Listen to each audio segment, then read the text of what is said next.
Hi all, welcome to first part of the video lecture on sequential circuits, particularly resistors. So we made a set of videos already on sequential circuits. So basically you know what is a sequential circuit, right? Where there will be something called a feedback path. The output of the digital circuit you can take back to the input, right? And that time, so how that we are doing? So that is with the help of something called a memory element. So it's remembering its current output so that it can be used in the future, okay? Or it's remembering the past output so that it can be used at the present moment, something like that. So that basic idea we already seen, and how such a memory element can be constructed. So there are two basic construction, that is one using latches and other using flip-flops. So flip-flops are nothing but the clocked latches, right? So by default in our computer systems everything is synchronized by some common clock. So that is our system clock. So all those devices we have to use inside the CPU, right? So that time it should work in align with the system clock. So clocked devices are always important. So that is why we are having this flip-flop. So latches, different types, flip-flops, everything we already seen. Now we will see some more practical implementation of these things, something called as registers and counters, etc. So this is an introduction video to that. Yeah. So here I thought of explaining you what we seen already. This memory element, the concept of sequential circuit, how it is different from other one. So we have the basic classification for the digital circuit as sequential, and before that we learned something called a combination circuit, right? So that is just made out of this gates and all, okay? So the basic circuit, and here we have many things like adders, comparators, right? Magnitude comparators, multiplexers, demultiplexer, decoder, encoder, many things are there. So here basically we saw the sequential circuits we are going to explore, that is this registers and counters, right? Mainly different types of registers and counters. And to construct any of them we need the basic memory element in sequential circuit, and the basic memory element means which can store just one bit of information, hope you remember. And the basic memory element is constructed out of latches. So that is one way of implementing them. And flip-flops. Flip-flops are popular because they are working aligned with the system clock, okay? So they are clocked latches. And next in all of further discussion we will see flip-flops only, but you know what is latch, and same circuit if you want you can implement using flip-flops also, I mean latches also. And another thing we saw is that this concept of edge triggering, so that also makes this flip-flops different and special out from these latches. Yeah, that about the basic understanding we are having. So what was our memory element? And memory element that stores data, right? Usually 1 bit per element. Now at any time if you take the snapshot of the memory, it is what we call as the state of the particular circuit. So so how information is being kept in the memory, you can see that. So in our computer memory there will be a number of such.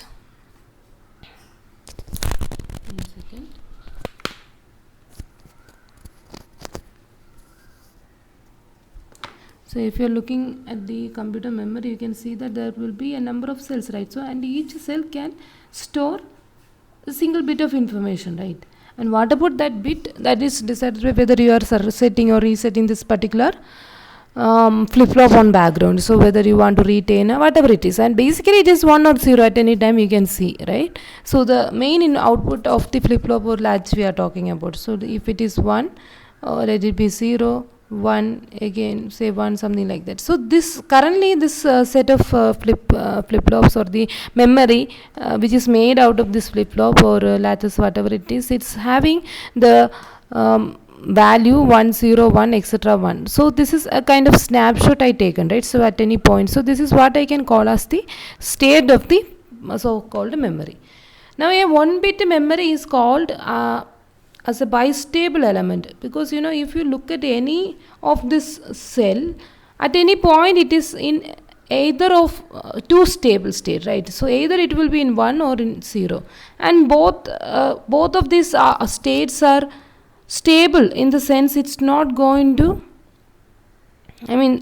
toggle, something like that. So we don't want any unexpected behavior. Okay, so whether it is toggling or not, if it is in a determined way, we are happy. So we already seen that edge triggering concept and master slave flip flops, where we understand how this stability can be maintained. So in basic SR large or flip flop, there is something called one of the input to combination was forbidden, hope you remember, and that we removed when it comes to JK flip flop, where we made it as something like a toggling mode or whatever it is. So when we are looking at, so we will see basically it is D flip flop that is enough to implement any of this memory and all, and that time there is nothing like a forbidden or which can lead to some undetermined state. Okay, so always you can see that if you look at any standard implementation of flip flop, it is always determined in the sense, so at any point it will either be in 1 or 0, so a very clear cut stable state it will be maintaining, right?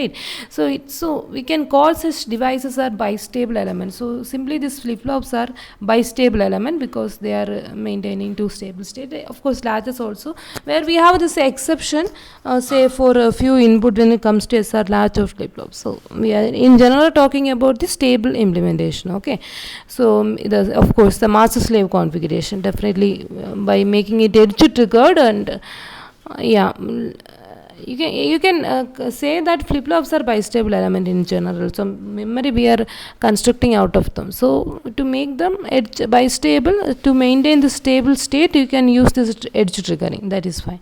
Now flip flops and latches are particular implementation of bistable elements. Okay, where even though there are some limitation of latches, that is overcome by this flip flop. Yeah. Now let's see about the flip flop more. Anyways, we already seen, but just a briefing. So the memory element used in a clocked sequential circuit. So this is what makes flip flop different from latches. So it is a clocked circuit, right? Are called flip flop. So these circuits are binary cells capable of storing one bit of information. You know it. A flip flop circuit can maintain a binary state indefinitely until directed by an input signal to switch the state. Hope you remember. So by looking at the input as well as the past output, it will switch the state, whether it want to retain or to set or reset, toggle. So that is determined by the input. So the input should change, and also that clock edge should come, then only it will do that. Flip flops are bistable devices. So they have two output and Q and Q complement, right? So the main output is Q that you can take, and if you want, you have that complementary output also. Now, what are all the applications of flip flop? Or flip flop is just a memory element, right? Now, what are all the actual sequential circuit that we can made out of this flip flop? So they are our counters and registers. Register itself, we have a shift register and storage registers. And storage register, basically we are concentrating on storing information. Shift register storing, as well as we can move this information across the register. We will see that what is this shift register and all. And counters, which can do this counting of some predetermined pattern. Okay, in our previous class I tried to give a glimpse of it. Anyway, we will explore them in detail here. And there is something called this T flip flops. Others also asynchronous counter. You can see that, when this clock you are applying in a synchronous way or asynchronous way. Anyway, we will see that detail. If you are applying the clock in an asynchronous way, that will act like a frequency divider, and how this input frequency, for any clock signal or any periodic signal, we can define something called as a frequency, that is the number of cycles per second, right? So that you can divide like so if I have a waveform which say a particular frequency f hertz, I can use this flip flop such that the output of this flip flop, we should be able to arrange this flip flop in such a way, in a particular way, so that the output of this maybe the final flip flop, some n flip flops being connected, that could be some fraction of the input frequency. Something like if input frequency is f, you can come up with the same clock signal, and not same, we can come up with the waveform that is of frequency, say f by 2, f by 4. Typically it is some multiple of, it's being divided by some 2 power n, x by f by 8 like that. Okay, so that part also we will explore how this can be done. So these are all some of the applications, mainly this counters and registers. Okay, yeah.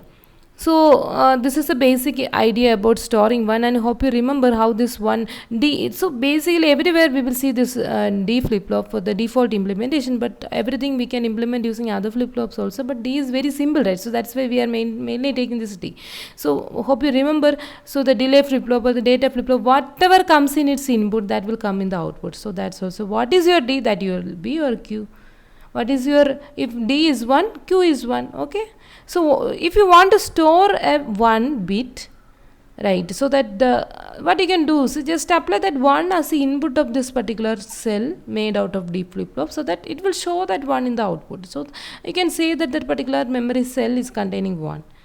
Yeah, and that storing will happen only during the positive transition of the clock only. So that you have to keep in mind. So during this positive edge, because by default we are making this flip flop as edge trigger, right? So during this transition only this process of storing will happen. Okay, so 1 is being stored because it's positive edge trigger. So you can see, so hope you remember the symbol. So this indicates this positive edge triggering, right? And if it is negative edge triggering, some bubble will come. So here it is not there, and this is showing that edge triggering. This if it is not there, that will be something like level triggering. Okay, so that's that about it. So when a 1 is on D, Q becomes 1 at the triggering edge of the clock, or remains a 1 if already in set state. So by default when you are given this 1 background, you hope you remember that S and R, S is getting 1 and R is getting 0. So that is our set input, right? So that is happening, so that it will retain there as long as the input is 1. So that is what they are saying.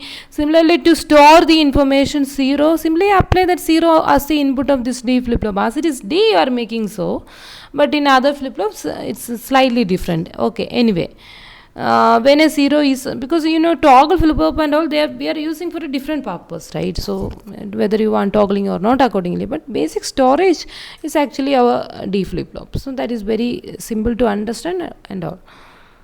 JK and T, they are actually variation. They are focusing more on the toggling effect. So here in basic implementation, SR flip flop is enough, and that itself, that forbidden state and all those things, we don't have to worry when it comes to D. So that is why this is becoming the default implementation for any storage element.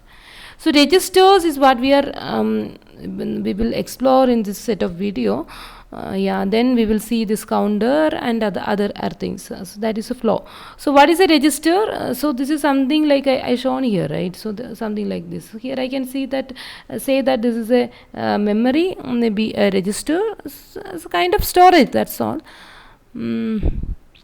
A register is basically a group of flip flop, so something like I already shown you, and each one of which can share a each one of them will store a bit, of course, and they are going to share a common clock. So that's again interesting, because that common clock, of course, when it comes to computer memory, it will be a system clock, right? So here I just want to tell you this, if you are looking at the practical implementation where these registers are coming, so it's something like I don't know, in your computer organization subject you will study this in detail, but anyway I'm just giving you.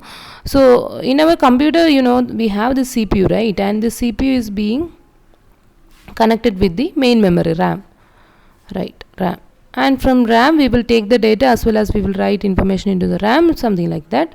And inside the CPU we have arithmetic, logic unit, control unit. I hope you know this, right? So in your small classes you are studying this. And secondary memory is there. RAM will further contact with the secondary memory, right? And I mean the hard disk. Okay, fine. So that about it. And now when you are looking at, so where this register is coming, is it our main memory RAM or this hard disk? These are also memory, but it is not. So that is what I am trying to tell you. Registers are the memory which are, so this is our register. I'm just showing like a I mean it's just, it's not a single register, there will be a set of registers. Okay, so register, some 16-bit register, 12-bit register, I mean 8-bit register, like that it will be. So there will be a number of registers. There are special as well as general purpose registers. So whenever the CPU want to do something, it will take that information from the main memory and temporarily Okay, not like temporary registers are also there, that is something different. You see, it will keep that information, because just to handle the information I want to keep it somewhere close to me, like, right?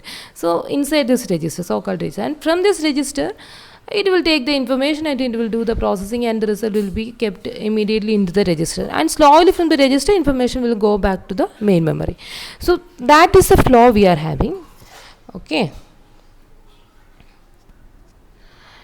Yeah, so this is the typical flow. Now if you are looking at any specific register, it will be something like an n-bit register, right? So basically we are having some n-bit register. Okay, n-bit register means it can be 16-bit register, 8-bit register, like that. So how we can construct such an n-bit register? It is made out of n flip-flops. So that is the basic idea.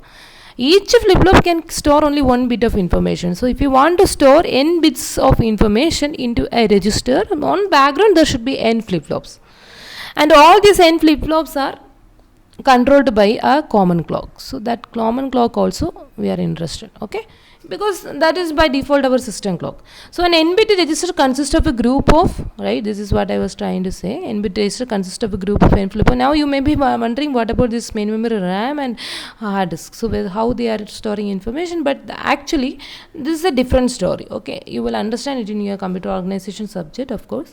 And I think I don't know how to say, there is something called dynamic RAM, right? So static dynamic memory, that kind of a concept we are using here, and here it is a slightly different technique. But anyway, the type of flip-flop, they are having the direct application in the memory element that is being kept along with the CPU. So that itself you can see that it's why if we are keeping something near to CPU, means definitely it will be fast, right? Because for CPU is much faster compared to the main memory, right? And why we are taking everything into register, so that from there I can take the information fastly, so that memory buses everything involves. Anyway, you will get a clear picture of this hierarchy and all, and definitely in a computer organization course. So right now you just understand that this is something, a special memory that sit inside the CPU. That is, we are not talking about the main memory RAM. Okay, so some memory element only, but where we are using this kind of a configuration for storing information, that is different. Okay, so main memory we have a different way of storing information. So other ways are also there, but in basic circuit we are studying here, which are made out of flip-flops, that are registers. Okay, that's all that is used inside the CPU. In addition to the flip-flop, register may have a combinational gates also that perform certain processing tasks. So basically you can visualize it as a sequence of flip-flop, but we will have some additional combinational gates like XOR gate and all. We will see it to have some variations of this register. Okay, we will see, and they will perform in a definitely this, not only for as a memory element, this register, especially there is something called linear feedback register, shift register. We will see that, and they are having some slightly different application like memory, random number generation and all. Okay, anyway, we will come to that. In addition to the flip-flop, a register may have a yeah, that's what I read. In its broadest definition, a register consists of a group of flip-flop together with the gates that affect their operation, right? Yeah, gates, I mean, whatever it is, when you are looking at any sequential circuit, you can think of a combination of this memory element and combination circuit, right? So combination circuit, there definitely gates, other gates will involve. The flip-flops hold the binary information, and the gates determine how the information is being transformed into the register. So basically, if you have a set of registers and you are trying to feed this input, and that will be there in the flip-flop, because they are D flip-flop, right? But you can think of some variation like shift register, feedback register, like that, and that time to take the information, the feedback back to the input and all, in between we may use these gates and all. Accordingly it will work slightly different. That's what they are saying, and anyway we will get a feel of it in our later session. Registers are commonly used to store binary data, and also you can use this registers for shifting the information. And you know, in your C program and all, you are familiar with the left shift as well as right shift operation. So when the information is in a memory, you can move it right or left, and how it is being implemented, right? So you will take that information into the register, and inside this register, this right shift, left shift, those you can implement in a nice way. And once the information is being shifted, you can store it back to the memory. So that is typically what we are doing, say, in your program. Hope you are all familiar with this kind of an instruction.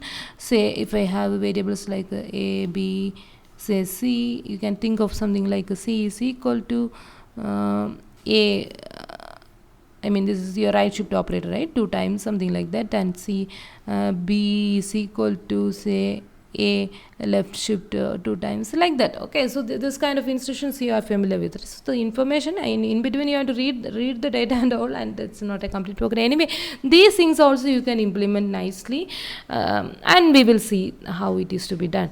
And in the second part, I mean, after completing that register set of videos and register, I will make video on counters, and that time you can see that counter is nothing but it's a register only, right? So that's why, I mean, in your syllabus and all, they are giving this counter, and followed by counter there is register, but I will be taking the reverse way, because register you have to understand first, right? So this register we align in a different way that will make your counters. Okay, so that goes through a predetermined. So this is the main difference between a register and a counter. When it look into a counter, it will go through a predetermined sequence of binary states. So state, hope you remember the currently the output of the flip-flops that made the register, right? So register on background you can see a set of flip-flop, and what is the current state means the current output of those flip-flops, so these states are predetermined. So I can tell you, like, this is a sequence, right? I want to count, like, say 2 4 6 8. I want to count in a reverse way, up counter, down counter, like that. There will be a predetermined state, and to count those states we are making the register, I mean, we are arranging the register in a particular way, so that will form the counter. So counter is register only, but register is something that can store information and shift information. Clear? But if you are thinking out counter, so they are not for storing information, they will count something, right? Some sequence, predetermined sequence are there, and the counter will try to go through this sequence. So you will get the output like some sequence.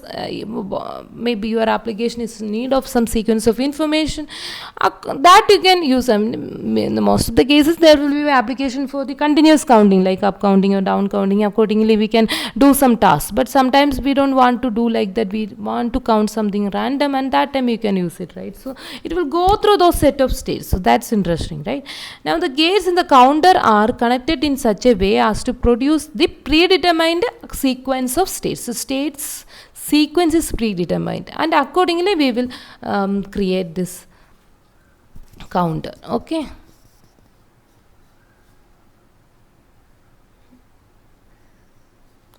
Yeah.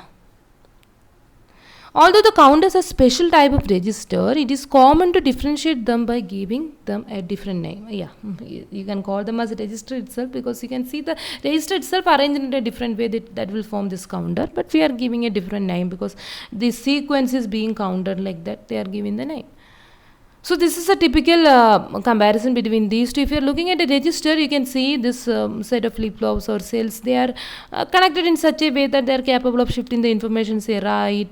Here it's some kind of right information shift will happen, or left shift, rotation, many variations are there. But it will have a appearance like this. But if you are looking at any counter, so this is counting, right? Some sequence is there, and it's repeating that sequence also. It keep on repeating the sequence. So if I am writing something like the sequence be, say 1, then 2, then 3, 4, 5, 6, 7, 8, or you can start counting from 0, so that's 0 to 7, some mode 8 counter like that, you can visualize it, or some random sequence, whatever it is simply.